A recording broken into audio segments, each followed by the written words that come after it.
ونسلم علی رسولہ الکریم اما بعد فاعوذ باللہ من الشیطان الرجیم بسم اللہ الرحمن الرحیم۔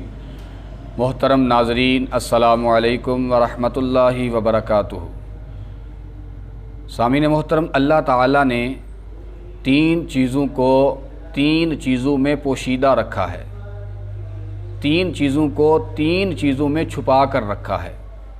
اللہ تعالیٰ نے اپنی رضا کو نیکیوں میں چھپا رکھا ہے، اللہ تعالیٰ نے اپنی ناراضگی کو گناہوں میں چھپا کے رکھا ہے، اور اللہ تعالیٰ نے اپنے اولیاء کو اپنے بندوں میں چھپا کے رکھا ہے۔ سامعین محترم، اس کے اندر بہت بڑی حکمت ہے۔ اللہ تعالیٰ نے اپنی رضا کو نیکیوں میں اس لیے چھپا کے رکھا ہے تاکہ بندہ مومن کسی بھی نیکی کو ترک نہ کرے، اور ہمیں بھی چاہیے کہ ہم کبھی بھی کسی نیکی کو چھوٹا سمجھ کر ترک نہ کریں۔ کیا پتہ وہ چھوٹی نیکی اللہ کی رضا کا سبب بن جائے۔ جیسا کہ روایت سے پتہ چلتا ہے کہ میدان محشر میں قیامت والے دن ایک گناہگار فاحشہ عورت کو اس لیے بخش دیا جائے گا کہ اس نے ایک پیاسے کتے کو پانی پلایا تھا۔ تو صاحبو، ہمیں چاہیے کہ ہم کسی بھی چھوٹی سی نیکی کو بھی ترک نہ کریں۔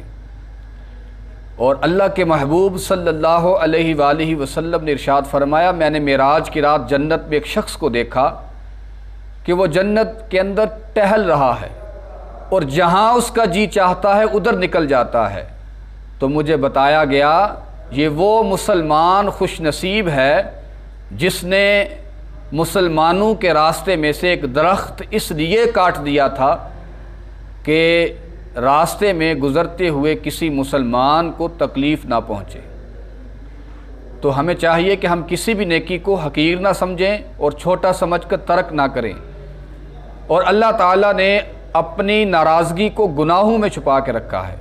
بندہ مومن کو چاہیے کہ کبھی بھی کسی بھی گناہ کو چھوٹا سمجھ کر نہ کرے، یہ نہ کہے کہ یہ چھوٹا گناہ ہے، اللہ تعالیٰ معاف کر دے گا۔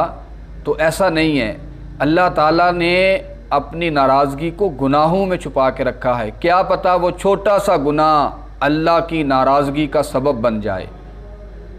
اور اللہ تعالیٰ نے اپنے اولیاء کرام کو اپنے بندوں میں چھپا کے رکھا ہے۔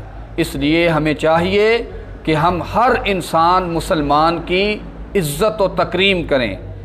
کیا پتہ کہ کون سا مسلمان اللہ کا ولی ہے، اس لیے ہم جس بھی مسلمان سے ملیں اس کی عزت کریں، احترام کریں، ادب کریں، ہو سکتا ہے وہ اللہ کا ولی ہو۔ دعا ہے کہ اللہ تعالی ہمیں ان باتوں پر عمل پیرا ہونے کی توفیق عطا فرمائے۔ وآخر دعوانا ان الحمد